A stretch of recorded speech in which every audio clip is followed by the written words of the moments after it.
Olá, gente querida! Estamos aqui para mais uma grande entrevista. Aproveite aí, compartilhe. Se você ainda não é inscrito no nosso canal, inscreva-se agora. Ative o sininho para receber as notificações e continue conosco. Hoje nós temos aqui como convidado Kleber Nunes. Ele que traz uma história muito polêmica, porque ele, apesar de ser um pai muito dedicado nos ensinos dos seus filhos, correu o risco de perder a guarda dos mesmos. Olha, mas segura aí um pouquinho, daqui a pouco a gente volta.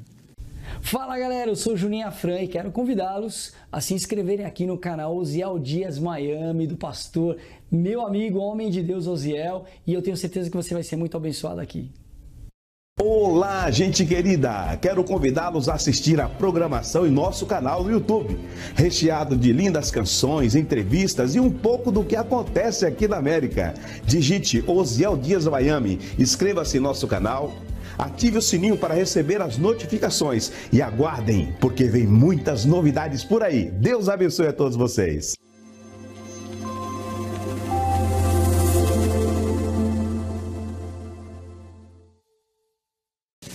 Kleber Nunes, que prazer receber você aqui no nosso programa, rapaz. Eu tinha assim um desejo muito grande de entrevistá-lo, porque a sua história realmente marcou a vida de muita gente, né? E você vai comentar um pouco sobre tudo isso conosco. Tudo bem, Kleber? Tudo bem, o prazer é todo meu estar aqui, obrigado pelo convite. E hoje você vai descarregar tudo aí, né? Vamos reviver essa história. Exatamente. Ele que depois de 10 anos de silêncio volta a falar. Ele foi matéria em vários programas, Fátima Bernardes, no Fantástico, programa da Band, enfim, foram muitos noticiários falando sobre o que ele viveu no Brasil na época. Fala um pouquinho pra gente sobre isso aí, Kleber. O que gerou a polêmica foi a minha decisão de tirar os meus filhos da escola. Isso foi em 2005, depois de uma estadia, um período curto de 6 meses aqui nos Estados Unidos. Eu voltei para o Brasil com a bagagem cheia de livros e de revistas, e depois de ter visitado algumas famílias, e cheguei no Brasil decidido a não mais mandar os meus filhos para a escola. Aqui é normal, aqui não tem, já é uma prática comum, mas no Brasil, quando eu comentava com algumas pessoas que ia fazer isso, aí geralmente, eu me lembro de uma amiga minha, ela é pedagoga, ela falou: Kleber, você pode ser preso. Você pode ser preso por isso, porque já existe esse conceito, né, de que é proibido, de que é ilegal. Foi fácil para você administrar essa situação? Olha, desde que a motivação torna fácil. A motivação. Exatamente. Porque eu fui, vamos dizer, eu fui um sobrevivente da escola.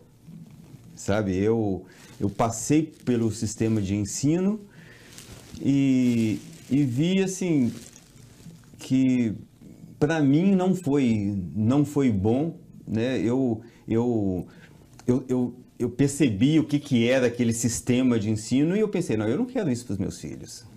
Você não concordava com o sistema de ensino público, seria isso? De jeito nenhum. Não, e nem particular? Com o sistema escolar. Escolar, o fato em geral. O fato de estar confinado numa sala de aula, de colocar uma criança numa sala de aula para ensinar, né? Isso é comprovado cientificamente. Uma criança ela não aprende sob pressão. E o fato de obrigar uma criança a ficar sentado numa sala de aula, um olhando para a nuca do outro e recebendo informação, isso não forma. Muito pelo contrário, isso deforma. A escola, ela presta um desserviço à educação. Ela tira da criança uma capacidade natural de aprendizagem. E após você ter tomado essa decisão, qual foi a reação dos seus filhos, sua esposa, seus parentes? Os amigos também? Certo, total... Chamou você de maluco? Maluco, exatamente. Tá com faca na cabeça. Então, realmente, porque é algo algo assim, a sociedade foi induzida a aceitar a escola como parte da vida, né? Um casal, quando começa a planejar ter filho, a educação é como se já fizesse automaticamente parte da vida da criança. Né? Eu me lembro Isso é uma coisa cultural. Praticamente em todo mundo, todo o país tem ali a sua forma de ensinar os seus filhos, né? Os brasileiros iniciantes na escola, enfim, de cada país, do mundo, né? Eles têm ali a sua forma de educá-los. Isso. Então isso, no caso, trouxe a contramão disso aí, não é? Exatamente. Mas o que acontece é o seguinte, a escola ela é uma instituição relativamente nova em termos da história da humanidade. Né? O fato de levar uma criança, de tirar uma criança de casa e colocar em uma sala de aula, isso tem, vamos colocar aí, 500 anos, 600 anos, não mais que isso. Mas, Kleber, eu faço uma pergunta aqui. Eu não estou tomando partido. Mas já pensou se todos tomassem essa mesma decisão que você tomou? Como seria isso? Seria excelente. Seria excelente? Excelente. Você acha que seria uma atitude sábia de cada pai, de cada mãe, tirar os seus filhos da escola, fechar todas as escolas? Para você seria ótimo isso aí? Olha, eu vou fazer uma afirmação aqui que eu sei que, já que estamos falando de polêmica, sim. Né? Escola não é lugar de criança.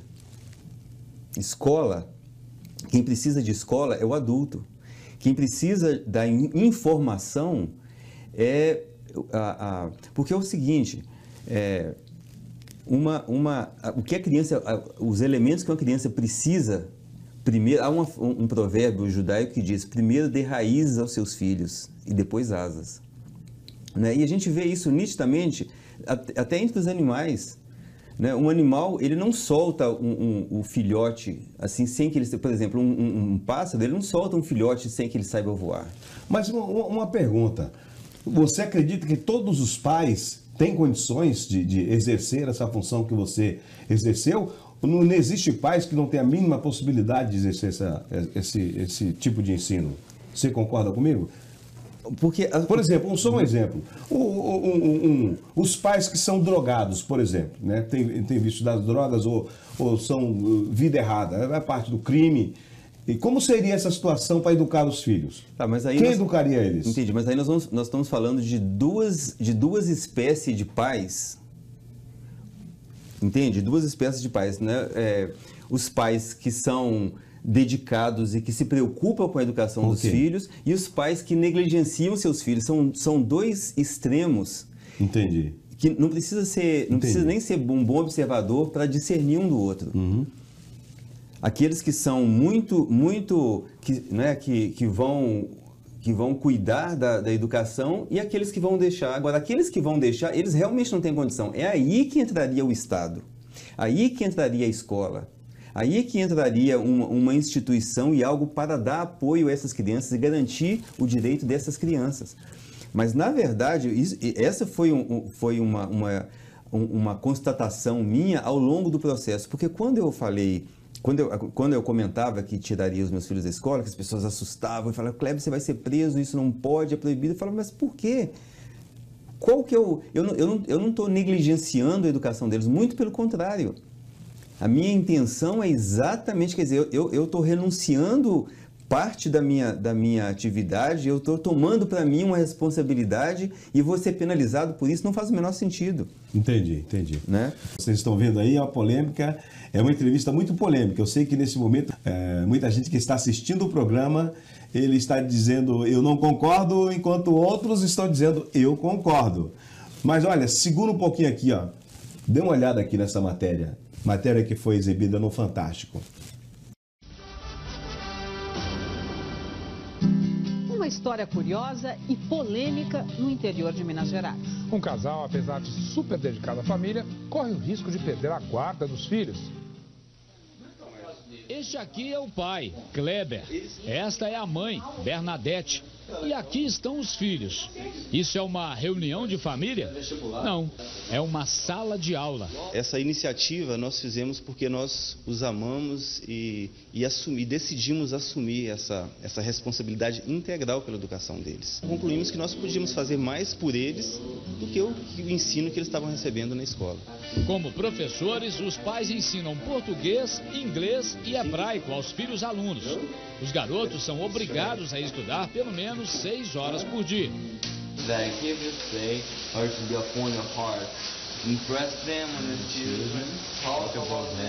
Para muitos adolescentes, a situação pode parecer insuportável, mas Jonatas, de 13 anos, e Davi, de 14, que há 2 anos tem os pais como professores, dizem que gostam. No início eu achei terrível de ficar fora da escola, fora dos amigos. Eu fiquei muito preocupado. Depois eu fui conhecendo o método, fui vendo que dava certo. O problema é que a lei brasileira proíbe. Os pais, eles são obrigados a matricular e fiscalizar a frequência dos filhos na rede pública ou particular de ensino. Kleber e Bernadette respondem a 2 processos na justiça. Num deles, são acusados de cometer o crime de abandono intelectual. Na vara civil, já foram condenados a pagar uma multa de 12 salários mínimos e estão obrigados a rematricular os filhos nas séries em que eles estavam quando pararam de ir à escola. Se o casal não cumprir a sentença, corre o risco de perder a guarda dos 2 meninos. Essa determinação eu não vou cumprir, não. Kleber diz que vai recorrer da decisão judicial. Então tá aí. Matéria que foi levado ao Brasil e que gerou uma grande polêmica. Eu gostaria de fazer uma pergunta para você, ô Kleber. Você teve medo de perder a guarda dos seus filhos? Não. Não? Não. Literalmente não? Não, porque seria uma coisa tão absurda. Não, você tão respondeu absurda. não. Eu vou até aproveitar aqui, vou esticar um pouco.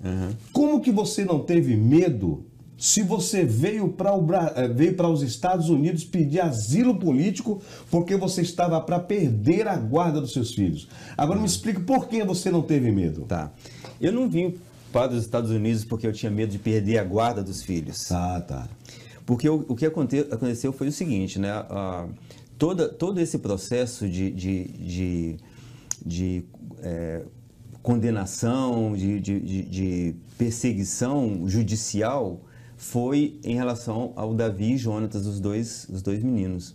A Ana, que é a caçula, era bebê na época. E então, quando o processo deles foi, inclusive, extinto por perder o objeto. Então você chegou a ser processado? Cheguei a ser processado e condenado. E condenado. Aliás, o que levou essa matéria para a mídia foi exatamente isso. Por quê?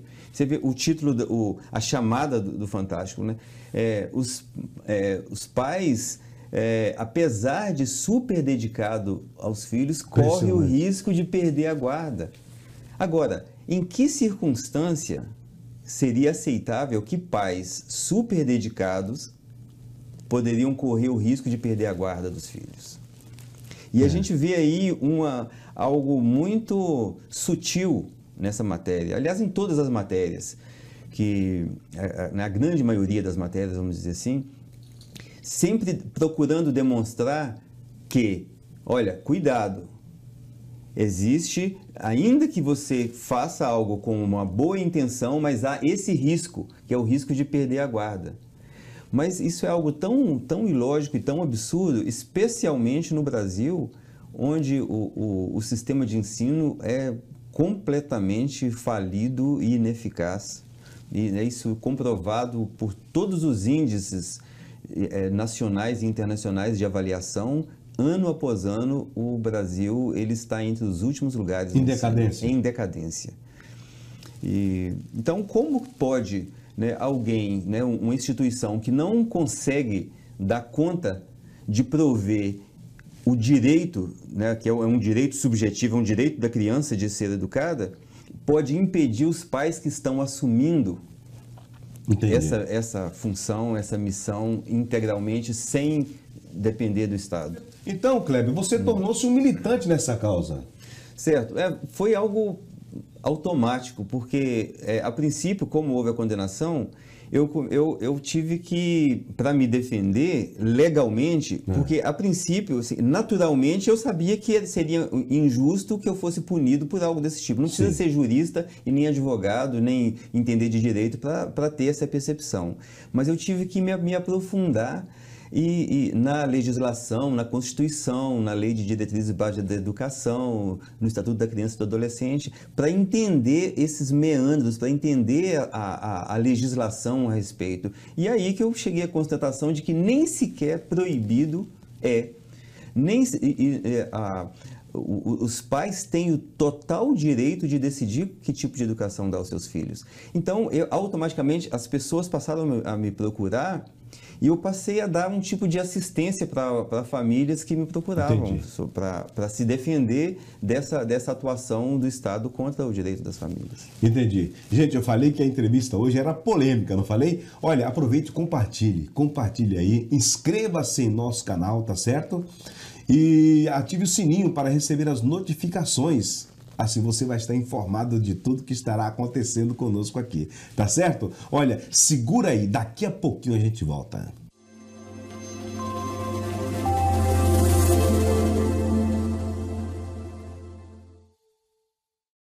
Olá, gente querida! Quero convidá-los a assistir a programação em nosso canal no YouTube, recheado de lindas canções, entrevistas e um pouco do que acontece aqui na América.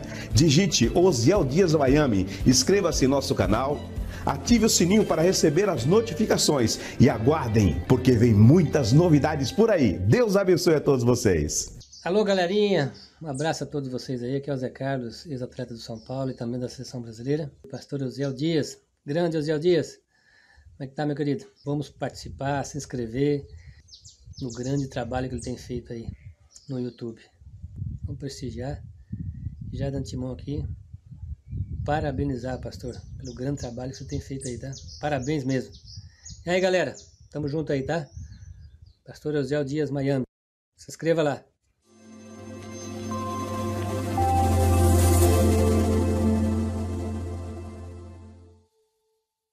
Muito bem, estamos de volta e, como eu disse a vocês, estamos numa entrevista muito polêmica. Kleber, nós estávamos comentando anteriormente sobre a sua vinda aos Estados Unidos. Me diz aí um pouco mais sobre isso, como tudo isso aconteceu. Então, nós não tínhamos o risco de perder a guarda, porque seria muito estúpido. Nenhum juiz de sã consciência teria essa ousadia de tirar a guarda de pais nessa circunstância.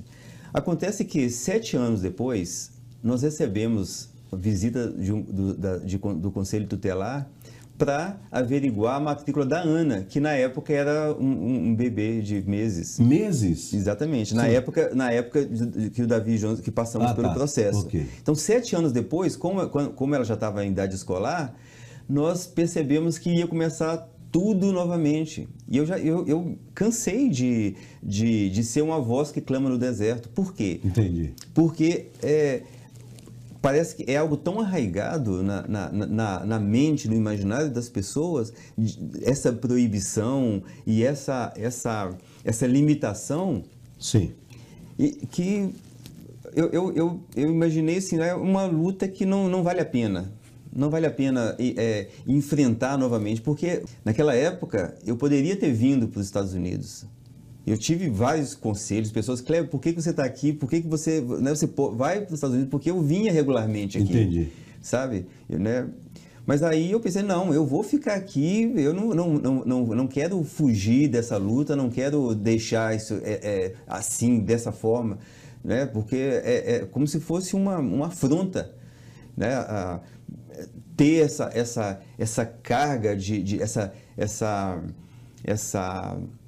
essa resistência. Entendi. Do sistema. Então eu pensei, não, eu não vou sair daqui. Agora, mas dessa vez, 7 anos depois, exatamente a mesma coisa, eu participei de várias audiências na Câmara dos Deputados, estive inclusive com o ministro, na época advogado, o Roberto Barroso, para defender uma família lá do Rio, que vivia numa área, numa favela, numa área controlada pelo tráfico, sabe? E percebi que seria uma luta quixotesca, seria algo que não Aí você falou, vamos ficar aqui enfrentando a mesma coisa e reunir minha família e decidimos vir para cá. Entendi. Agora, nós comentamos anteriormente sobre o programa que você participou do Fantástico, mas você esteve em outros programas. Quais foram os outros programas que você esteve dando entrevista? Né? Fátima Bernardes. Fala nisso, então, vamos ver um trechinho aqui, vamos fazer um trecho da entrevista que ele deu para Fátima Bernardes no programa Encontro. Tem pessoas, tem crianças, jovens, adolescentes que não estão indo à escola, que o estudo é feito em casa. Vamos ver a reportagem. Legal. A gente aprende quando a gente acorda e termina quando a gente deita. Eu tenho tudo organizado para não perder no dia a dia, porque na escola a gente está acostumado ao professor ter que falar o que fazer. Já em casa, nós é que temos que organizar o nosso horário, nós é que temos que buscar alternativas de nos organizarmos. Eu quis que eles não seguissem aquele padrão, quase que um padrão seriado, né? Quase que uma linha de montagem. Eu quis que eles tivessem um rumo diferente no aprendizado deles. Quando Kleber decidiu que os filhos iam estudar em casa, a mãe foi contra. Eu vetei, né? Falei, não, você tá ficando doido, que isso? Mas ela foi voto vencido. Aí mudou radicalmente. A gente passou a não ir na escola, a gente tem que buscar as nossas próprias atividades. Em nenhum momento eu pratiquei, vamos dizer, o que é chamado homeschooling. Ou seja, eu não trouxe a escola para dentro de casa. Muito pelo contrário. Eu desescolarizei e procurei fazer com que eles fossem autônomos. Ana, aos 5 anos, nunca foi a uma escola. Ainda não tem noção da escolha que os pais fizeram por ela. Eu gosto de fazer barraca, de no pula-pula, de escorregador, de contar historinha. Ela tem tudo ali embaixo, no cantinho dela. Na hora que ela quiser, ela pega, ela corta. De vez em quando eu tô ali, eu tenho um tempo com ela e depois deixo. Aí eu tenho outro tempo e, sabe, ensino alguma coisa, mostro, exploro aquilo e deixo ela, tipo, ruminar aquele negócio, sabe? E como ficam as relações com os amigos? Os meninos dizem que ainda mantêm contato com os ex-colegas, mas enfrentam alguma incompreensão. A maioria deles pensa isso, que é sair da escola e ficar dormindo até tarde, o dia todo, sem fazer nada. Mas é tudo ao contrário disso, é ter responsabilidade, acordar cedo, ter compromisso com os horários. A lei brasileira exige que os pais matriculem os filhos com mais de 6 anos em escolas da rede regular de ensino. Como Kleber e Bernadette não fizeram isso, foram acionados pela Justiça por abandono escolar. Para provar que estava certo, Kleber propôs um desafio, submeteu os meninos que tinham 13 e 14 anos de idade na época ao vestibular. E eles passaram. Muito bem, tá aí, vocês viram aí a matéria no programa Encontro com Fátima Bernardes, uma entrevista que gerou muita polêmica no Brasil. E teve outros programas também, como... Fantástico, depois uma segunda vez, quando já estávamos num Voltou sítio, voltou ao Fantástico. Folha de São Paulo, Estadão, até a revista Cláudia saiu uma. É uma pena que não dá para a gente mostrar tudo aqui, mas... Realmente foi uma repercussão muito grande, justamente em função da polêmica, porque, veja bem, nós fomos condenados por abandono intelectual e, ao mesmo tempo, quando nós comprovamos, os nossos filhos, né, com idade de 11 e 12 anos, foram aprovados no vestibular de Direito. Sim, você comentou sobre isso comigo. Em 7º e 13º lugar. É brincadeira? Então, assim, como que pode, numa condição dessa, né, nós, mesmo com a prova contundente, né, os juízes mantiveram a condenação? E aquele caso que você me contou, que o Conselho Tutelar foi na sua casa, e quando eles chegaram lá, você estava conversando com a sua filha em inglês, né? Sua filha respondendo, tal, perguntando, e ela ficou parada assim, olhando, né? Aquilo ali foi uma cena muito engraçada. Eu raramente, eu não gosto muito, assim, eu não gosto de expor a eficácia do ensino, porque eu não acho que deve depender da eficácia do ensino, porque, por exemplo, os nossos pais passaram por esse processo. Minha avó era analfabeta, por exemplo, a minha mãe frequentou a escola até o 2º ano, mas minha mãe é uma pessoa muito sábia, entende? Não, o objetivo não deve ser adestrar a criança, não deve ser... Mas é algo que acontece naturalmente. Por exemplo, a Ana, com 4 anos de idade, ela já era alfabetizada em português e inglês. Então, quando as conselheiras tutelares chegaram lá em casa, eu falei com ela em inglês, falei, olha, Ana, pegue um livro lá qualquer e abre e lê para elas, por favor. A Ana foi lá e elas não entenderam. Ela falou assim ainda, eu só entendi book. Foi uma coisa que eu entendi. Entende? Então, assim...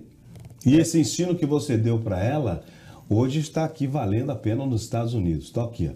Só para a gente ganhar um pouquinho mais de tempo, eu falei para vocês que a entrevista era polêmica. E essa situação do pedido de asilo político agora?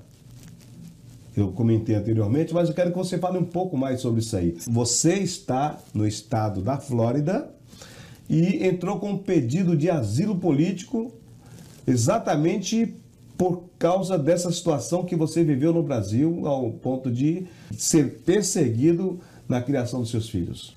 Sim. Foi muito acertada a decisão de não somente de vir para os Estados Unidos, mas de estar no estado da Flórida.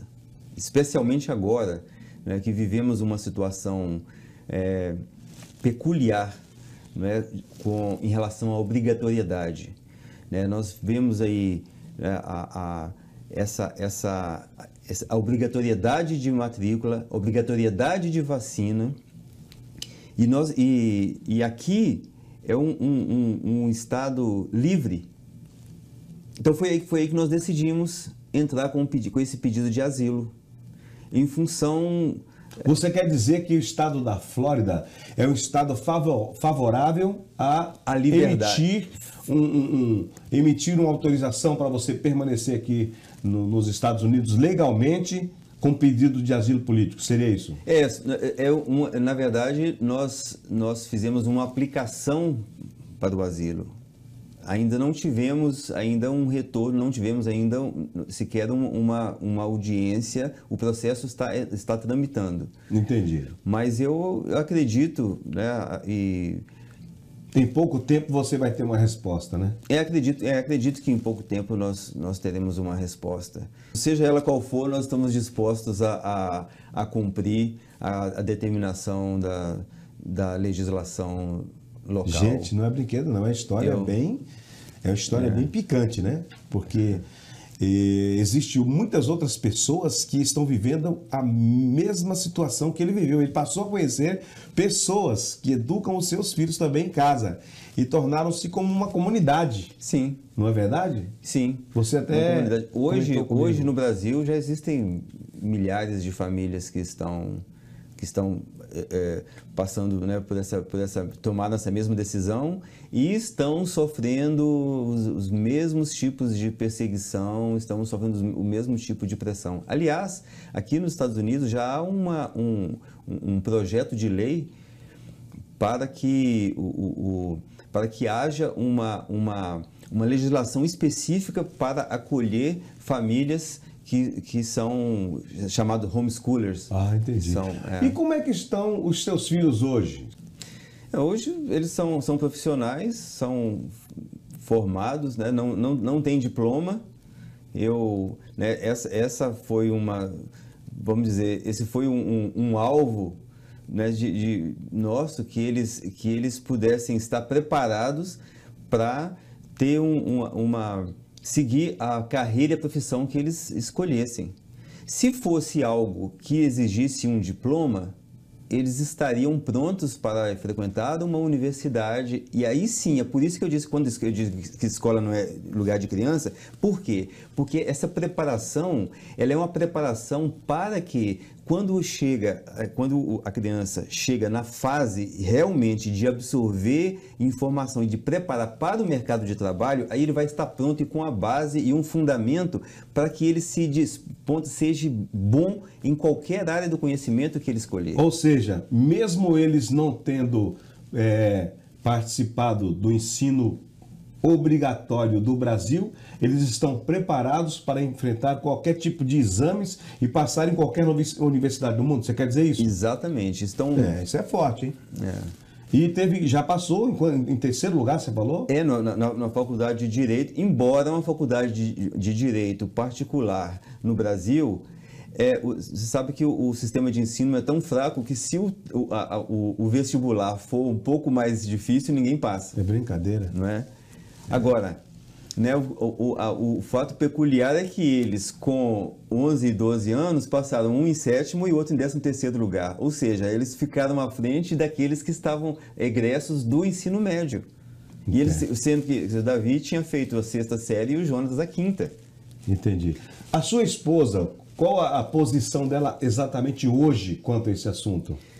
Olha, hoje ela entende que, né, que valeu a pena, né, que aquele susto inicial, aquela apreensão inicial, né, realmente ela comprovou, né, tanto é que a Ana, né, o Davi e o Jonas foram para a escola até 5ª e 6ª série. A Ana teve o privilégio de nunca frequentar uma sala de aula. Impressionante, impressionante. Gente, vamos a mais uma matéria na Band, né? Aqui na Band, tem mais uma matéria na Band, não tem? A criançada sai da aula uniformizada e com mochila nas costas, mas Jonatas e Davi, há 2 anos, não frequentam mais uma escola tradicional, por decisão dos pais. Porque nós não concordamos com o sistema de ensino, achamos que o ensino deve acontecer de uma forma natural na prática, no dia a dia. A ideia foi do pai, um designer gráfico, que conheceu um método chamado homeschooling ou escola em casa nos Estados Unidos, mas que também é comum na Austrália, Canadá, México e Japão. A mãe largou a faculdade de arquitetura para acompanhar de perto os meninos. Eles aprendem matemática, português, inglês, informática e até hebraico. Por romper com os padrões tradicionais de ensino, os pais foram denunciados pelo Conselho Tutelar e respondem a 2 processos na Justiça, um criminal e outro civil, por abandono intelectual e pelo descumprimento de manter os filhos na escola, com base no Estatuto da Criança e do Adolescente. Eles discordam. Eu acho absurdo, na verdade, né, estarmos sendo condenados para que eles forçadamente cumpram uma lei e que na prática não funciona. Condenados a perder a guarda dos filhos, os pais recorreram da decisão. E para provar que estudam, os filhos prestaram vestibular neste ano para Direito e passaram. Davi, com apenas 14 anos, ficou em 7º lugar e Jonatas, de 13, em 13º. Os meninos saem em defesa dos pais. Eu estou gostando muito desse método porque nós, sim, somos livres para estudar aquilo que gostamos, não como na escola, que a gente estuda várias matérias e nem sabe o que vamos fazer com elas no futuro. Eu estudo, eu brinco, jogo bola, tenho amigos, num dia a dia normal. A polêmica sobre a educação dos garotos continua na Justiça. Com uma condenação definitiva, os pais serão obrigados a matricular os 2 numa escola ou perdem a guarda dos filhos e ainda podem ser condenados a 1 mês de prisão. Ok? Então aí vocês acabaram de assistir a última entrevista de Kleber Nunes. Kleber, eu gostaria de saber quais são os seus planos futuros. Bem, eu penso mais no presente. No presente. Penso mais no presente, de viver intensamente o presente. Viver o dia de hoje como se Cristo voltasse amanhã. Voltasse amanhã, exatamente. Então, hoje, né, a gente tem vamos dizer, uma demanda, porque existe uma necessidade de alguns mitos que eu acredito, sim, que depois de tantos anos em silêncio, está na hora de nós começarmos a expor algumas coisas, né? Até mesmo essa caminhada até aqui, né? Onde nós chegamos, de onde nós saímos, onde nós chegamos, nossos erros, nossos acertos, para que possa inspirar outras pessoas e prosseguir essa caminhada, né? Muito bem. Então esse seria a nossa intenção, né? Entendi, Quanto a ficar aqui nos Estados Unidos ou voltar para o Brasil, depende da circunstância. Nós vamos decidir isso ao longo da caminhada. Tá certo. Kleber, vamos àquele momento de pergunta no bate-bola. Eu pergunto, você me responde com apenas uma palavra. Brasil. Esperança. Homeschool. Liberdade. Vida cristã. Prática. Fé. Fundamento. Idade. 58. 58 anos. Rapaz, nós estamos aí, ó. De par, hein, meu amigo? Estamos de par aí. Kleber, olha, eu gostaria que você deixasse uma mensagem para os nossos ouvintes aí agora. Por favor, deixa uma mensagem para todos aqueles que estão nos assistindo nesse momento. A minha mensagem é que nós possamos entender o momento que nós estamos vivendo, possamos entender o momento preciso na história da humanidade e sermos agentes ativos para transformação. Transformação não uma evolução simplesmente intelectual e de conhecimento, mas principalmente de volta aos valores, aqueles valores perdidos, aqueles valores que de forma distraída nós deixamos, aqueles valores dos nossos pais e avós que nos ensinaram muitas vezes sem muito conhecimento formal, mas nos ensinaram princípios e que muitas vezes nós, por nos envolvermos tanto com essa aceleração de informações, acabamos por nos distrair e deixar perdido esses valores. Então essa seria a essência daquilo que eu gostaria de transmitir. Voltar à essência, voltar aos valores, ao fundamento, aquilo que de fato é importante. Kleber, foi um prazer imenso a sua participação aqui no nosso programa. Espero em outra oportunidade entrevistá-lo novamente, com muitas outras novidades. Disponha você é um sempre. grande parceirão. Disponha tá certo? sempre. Gente, estamos juntos. Gostaria que você compartilhasse a nossa entrevista, que você que ainda não se inscreveu no nosso canal, inscreva-se aí, ative o sininho para receber as notificações, porque aqui a gente vai chegar com muitas novidades, tá certo? Você vai ficar agora com uma canção bonita. Eu estarei cantando O Homem e a Ciência. Um grande abraço. Lembre-se, Jesus Cristo é o único meio pelo qual podemos chegar à vida eterna. Deus abençoe e até a próxima, se Deus quiser.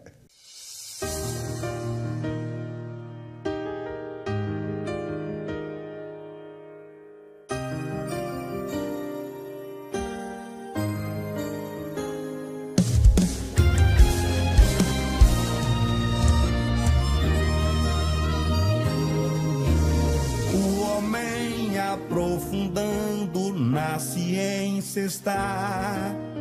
Querem saber mais sobre o sistema solar.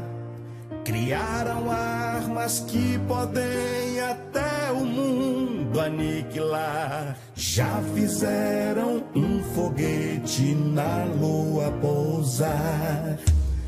Explodiram Hiroshima, matando milhões.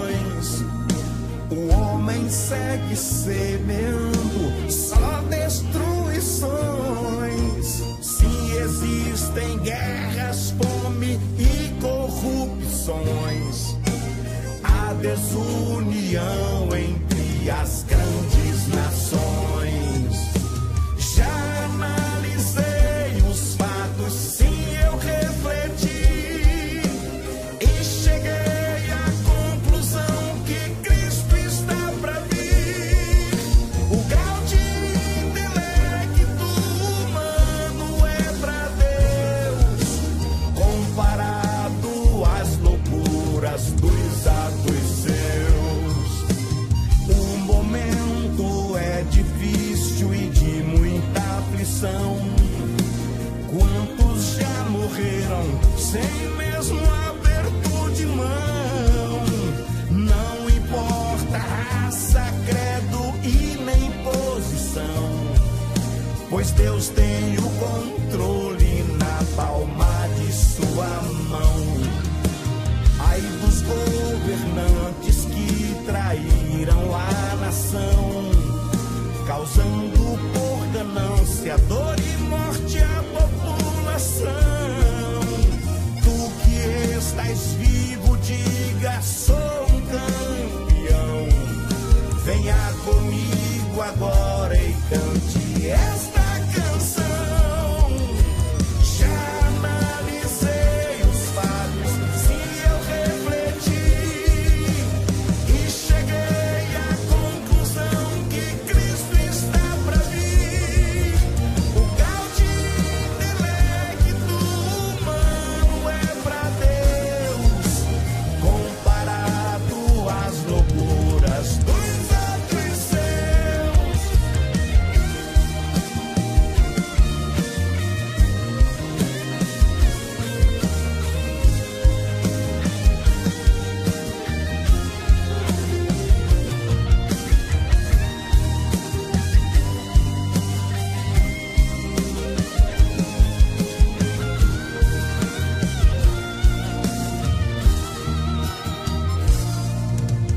Uma alma vale mais que o mundo inteiro, e trilhões concedam a Cristo hoje vossos corações.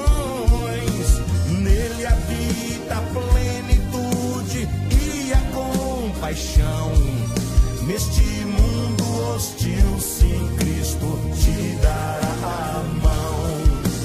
Haja o que houver, Ele sempre te ajudará, e em seu caminho Ele